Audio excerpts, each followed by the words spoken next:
প্রিয় শিক্ষার্থীরা, কেমন আছো সবাই? আশা করি সকলে ভালো আছো। তো এ পর্বে 138 পৃষ্ঠার অর্থাৎ নবম শ্রেণীর গণিত বইয়ের পঞ্চম অধ্যায়ের বাস্তব সমস্যা সমাধানের সহসন করা।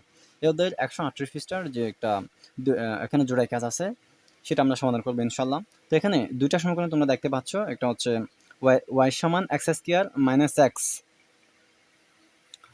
y সমান x square minus x minus two, x minus two y plus five সমান জিরো। এখানে দুইটা সমীকরণ। এখন একটু ভালো করে লক্ষ্য করো তোমরা, দুইটা সমীকরণে কিন্তু দুইটা চলক ওয়াই এক্স। আবার প্রথম সমীকরণে এক্স এর ঘাত কিন্তু দুই, অর্থাৎ এক্স স্কোয়ার। ঠিক আছে, এক্স এর ঘাত কিন্তু দুই। আবার দ্বিতীয় সমীকরণে কিন্তু মানে সব এক্স ওয়াই উভয় চলকের ঘাত কিন্তু এক, অর্থাৎ পাওয়ার এক। ঠিক আছে, এই সমীকরণটা কিভাবে সমাধান করতে হয় চলো আমরা সেটা সমাধান শুরু করি। তো সমাধান দেওয়া আছে দিয়ে আমরা সমীকরণ দুটো লিখলাম। দেওয়া আছে দিয়ে প্রথম সমীকরণটাকে আমরা 1 নম্বর সমীকরণ দিলাম, আবার 2 নম্বর সমীকরণটা লিখলাম। লিখে আমরা এখান থেকে ওয়াই মান বের করব 2 নম্বর সমীকরণ থেকে, কারণ এই সমীকরণ থেকে অর্থাৎ এখানে বইয়ে যেটা দেওয়া আছে 2 নম্বর সমীকরণ, সেখান থেকে আমরা ওয়াই মান বের করে সেই ওয়াই মানটা আমরা এখানে বসাইবো। ঠিক আছে, আবার প্রথম সমীকরণটা দিয়ে আমরা 1 নম্বর সমীকরণ নাম দিলাম, আবার দ্বিতীয় সমীকরণ যেটা সে লিখলাম লিখে বা মাইনাস টু ওয়াইটা রাখলাম। আমাদের উদ্দেশ্য হচ্ছে ওয়াই মান বের করা। মাইনাস টু ওয়াইটা রাখলাম, এক্সটা ওই পাশে নিয়ে গেলে সেটা মাইনাস হবে। ফাইভটাও আমরা সমান ওই পাশে নিয়ে গেছি, যেহেতু ফাইভ এবং এক্স উভয়টা এখানে প্লাস ছিল, ওই পাশে নিয়ে গেলে সেটা মাইনাসের হয়ে যাবে, মাইনাসের হয়ে গেছে। ঠিক আছে, এরপরে এখানে একটা জিনিস দেখো, আসলে মানে তিনোটা পদের ক্ষেত্রে সবগুলো মাইনাস, এরকম মাইনাস নিয়ে হিসাব করাটা একটু ঝামেলা লাগে। সেজন্য আমরা যদি এখানে মাইনাস ওয়ান দ্বারা গুণ করি তাহলে সবগুলা সাইন চেঞ্জ হয়ে যাবে, অর্থাৎ যেটা প্লাস থাকলে সেটা মাইনাস হয়ে যাবে, মাইনাস থাকলে প্লাস হয়ে যাবে। তো এখানে যেহেতু তিনোটাই মাইনাস তাহলে তিনোটাই প্লাস হয়ে যাবে যদি আমি মাইনাস ওয়ান দ্বারা গুণ করি। মাইনাস ওয়ান দ্বারা গুণ করার একটাই উদ্দেশ্য, সাইন সবগুলা পরিবর্তন করে ফেলাম। এখানে তো সবগুলা মাইনাসের, তাহলে সবগুলা প্লাস হয়ে যাবে। আর যদি এখানে কোনো একটা সংখ্যা প্লাস থাকতো সেটা মাইনাস হয়ে যেত। ঠিক আছে, তো আমরা মাইনাস ওয়ান দ্বারা গুণ করে সবগুলা প্লাস করে ফেলছি। এরপরে আবার সুতরাং ওয়াই সমান টুটা একে গুণাকার ছিল, টু এটা ওয়াই এর সাথে গুণাকার ছিল, সেটা এখানে গেলে বাক হবে, অর্থাৎ নিচে চলে আসবে, নিচে চলে আসছে। আমরা এরকম সমীকরণ, আমরা ওয়াই সমান এটা পাইলাম, এটাকে আমরা আবার 2 নম্বর সমীকরণ দিব। এখন 2 নম্বর সমীকরণের ওয়াই এর এই মানটা আমরা এখানে ওয়াই এর পরিবর্তে বসাইবো। তখন আমাদের হয়ে যাবে এটা সমান এটা হয়ে যাবে। তখন যেহেতু উভয় পাশে যখন চলক একটা হয়ে যাবে, অর্থাৎ এক্স হয়ে যাবে। এই পাশে তো অলরেডি এক্স আছে, শুধু এক্স চলক। ওয়াই এর পরিবর্তে যখন আমরা এটা বসাই দিব তখন এখানেও কি হয়ে যাবে, এক্স হয়ে যাবে, অর্থাৎ ওয়াই চলকটা বাদ যাবে। যখন উভয় পাশে যখন শুধু এক্স চলক হয়ে যাবে তখন আমরা এই পাশে মানে এ পাশে ট্রান্সফার করাই আমরা এক্স এর মান বের করতে পারবো খুব সহজে। তো আমরা সেটাই করি, চলো।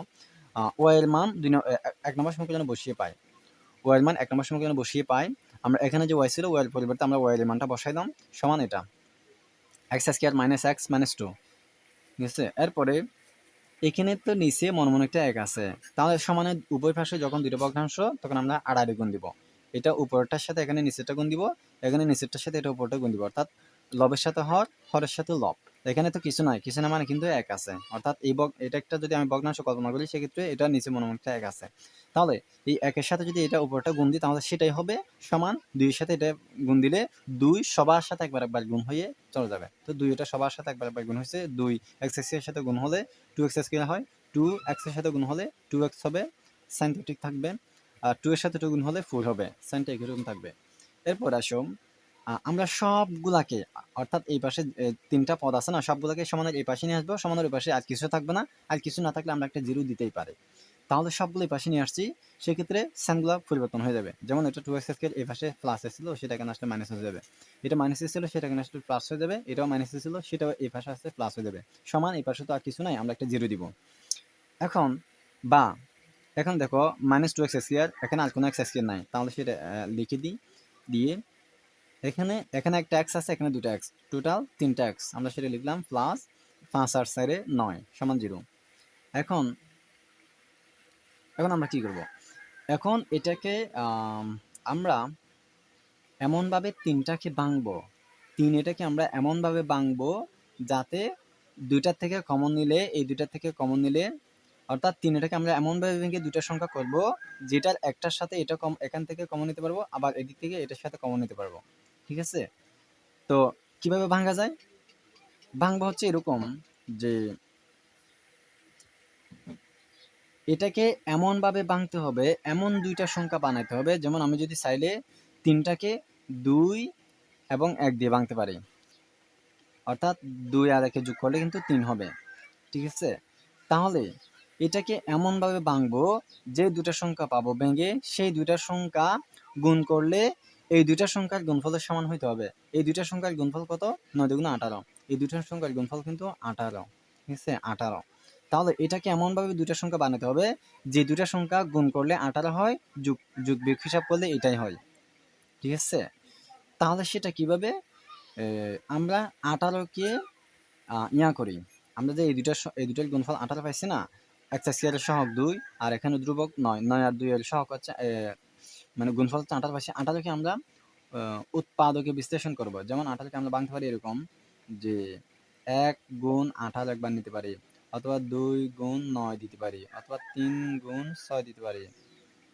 আর দেওয়া যায় 4 5 6, না দেওয়া যায় না।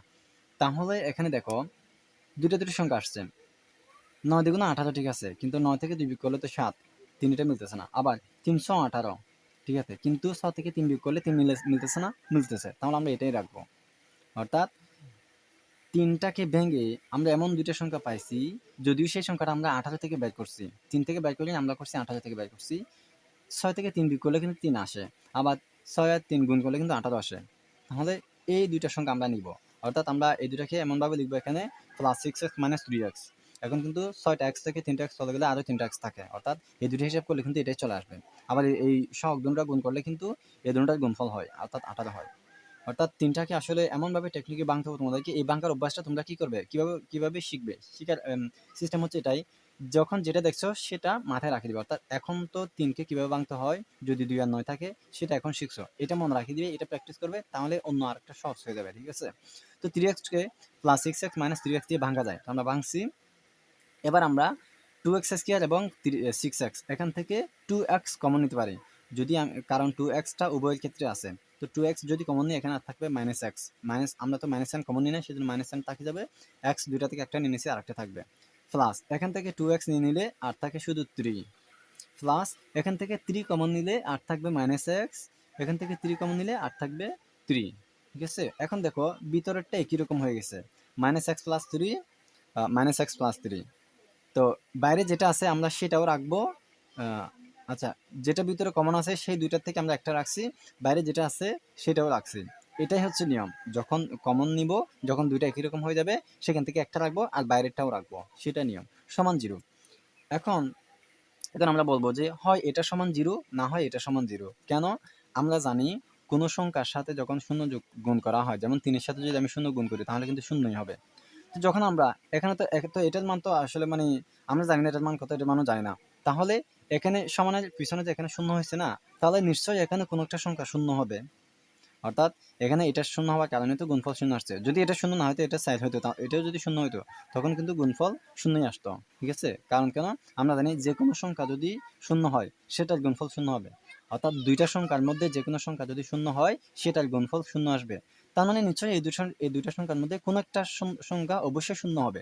আমরা সেই ধারণা থেকে এটা বলবো যে হয় এটা সমান শূন্য, না হলে এটা সমান শূন্য, এই কারণে এদিকে শূন্য হয়েছে। ঠিক আছে, তা আমরা আইডিয়া করে এটা সমান যদি শূন্য ধরি তাহলে x এর মান আসতেছে 3। কিভাবে? যদি এটা সমান শূন্য ধরি তাহলে অর্থাৎ -x + 3 সমান শূন্য, তাহলে x এর মান রাখবো যেহেতু -x সমান +3টা সমান হলে পাশে নিলে -3 হয়, উভয় পাশে যেহেতু মাইনাস সাইন আছে, -1 দ্বারা গুণ করলে মাইনাস সাইন গুলো উঠে যাবে। যদি আমি সেই কথাটা এখানে আর বলি নাই, তাহলে x সমান 3 থাকবে। অর্থাৎ এটা সমান যদি আমরা শূন্য ধরি x এর মান আসতেছে 3, অথবা যদি এটা সমান শূন্য ধরি 2x + 3 সমান 0, 2x সমান 3টা ওই ভাষাগুলো মাইনাস হবে -3, কারণ +3টা ওই ভাষাগুলো -3 হবে। সুতরাং x সমান 2 টা গুণাকার আছে, এখানে গেলে ভাগ হবে, অর্থাৎ নিচে চলে আসবে, তো -3/2। তাহলে হয় x সমান 3, না হয় x সমান -2। ঠিক আছে, তো আমরা বের করছি। আর পরবর্তীতে আমরা y এর মান বের করবো। ঠিক আছে, তো y এর মান কিভাবে বের করবো? আমরা x সমান তো একটা পাইছি 3 আর একটা পাইছি 2। এখন আমরা যে 2 নম্বর সমীকরণ এখানে লিখছিলাম y সমান এটা পাইছিলাম, এখানে x এর পরিবর্তে আমরা যে মান দুইটা পাইছি, আমরা এখানে যে মান দুইটা পাইছি সেগুলো আমরা এখানে x এর পরিবর্তে বসাইবো, বসাই আমরা y এর মান বের করবো। সেক্ষেত্রে অবশ্যই y এর মানও কিন্তু দুইটা পাবো, কারণ x এর মান যেহেতু দুইটা পাইছি, দুইটার জন্য দুইবার y এর মান বের করতে হবে, তাহলে y এর মানও আমরা দুইটা পাইবো। তো আমরা সেটাই করি। যদি x সমান 3 হয় তাহলে এখানে দুইটা অংশ, এতটুকু হচ্ছে একটা, এতটুকু হচ্ছে আরেকটা। যদি x সমান 3 হয় তাহলে y সমান x এর পরিবর্তে আমরা 3 বসাইছি 3 প্লাস 5/2, তো 3 আর 5 8 হয়, 2 আর 8 কাটাকাটি হলো আর 7 থাকে, তার মানে y সমান 4। অর্থাৎ x এর মান যদি আমরা 3 হিসাব করি তাহলে y মান আসতেছে 4, আবার x এর মান যদি আমরা -3/2 হিসাব করি তাহলে y মান আসছে যে এখানে 3/2 হবে। এখন উপরে যে দুইটা সংখ্যা এটা যোগ করলে আমরা 5 আর 5 এর নিচে কিন্তু একটা মনে 1 আছে, তো এটা লসাগু নিলে এটা এটা যোগ করলে কিন্তু -3 প্লাস 10/2 হবে। ঠিক আছে, যারা ভগ্নাংশ যোগ করতে চাও না, আমি আসলে এখানে এত দেখানোর সুযোগ নাই, এমনিতে ছোট করে বলি 5 এর নিচে কিন্তু একটা মনে 1 আছে, তার মানে এটা একটা ভগ্নাংশ। তো দুইটা ভগ্নাংশ যোগ করতে গেলে হরগুলা লসাগু নিতে হয়। এখানে হর 1, এখানে হর 2, 2 আর 1 এর লসাগু নিলে 2 হবে, আবার 2 কে 2 দ্বারা ভাগ করলে 1 হবে, 1 দিয়ে যদি 3 কে গুণ দিই তাহলে 3 ই হবে, যোগ 2 দ্বারা হচ্ছে কি হ্যাঁ, এখানে যে 1 আছে 1 দ্বারা যদি 2 কে ভাগ করি 2 হবে, 5 দ্বিগুণে আবার 10 হবে, তো এটা পাইছি। এরপরে -3 10 থেকে 3 চলে গেলে আর 7 থাকে, আর 2 আছে নিচে 2, এটা তো আছে। এরপরে এটা কিন্তু নিচে মনে আরেকটা 1 আছে, তার মানে এখানে দুইটা ভগ্নাংশ, উপরে একটা ভগ্নাংশ নিচে আরেকটা ভগ্নাংশ।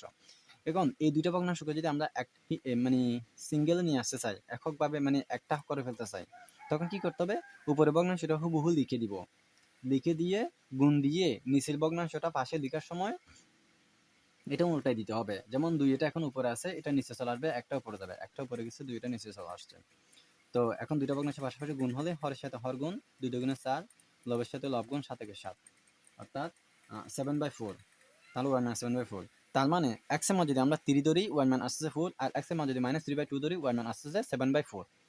এই দুইটাই হচ্ছে সমাধান। সুতরাং নির্ণয় সমাধান x y সমান, আমরা দুইটা মান পাইছি, x y এর দুইটা মান, এটাও একটা মান। ঠিক আছে, এটা হচ্ছে আমাদের সমাধান। তো আশা করি বুঝতে পারছি। ভালো থাকবে, সুস্থ থাকবে, দেখা হচ্ছে পরবর্তী ক্লাসে। আল্লাহ হাফেজ।